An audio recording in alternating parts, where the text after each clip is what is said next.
မိန်းကလေးမှာပြဿနာတော်တော်များများကြုံရတယ်ပေါ့နော်နောက်တစ်ခါကျမကကြတော့ဒီလိုခရီးတွေသွားတဲ့အချိန်ဒီမှာဆိုလို့ရှိရင်3အိမ်တိုင်းမှာ3ပြီဆိုလို့ရှိရင်မိမကို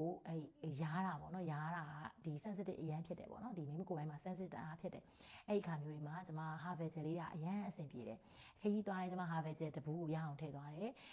ကိုယ့်ရဲ့ပတ်ဝန်းကျင်မှာဖြစ်တဲ့သူလည်းကိုညီဒီကိုယ့်ရဲ့မိမကိုလေးကနေလို့မကောင်းဘူး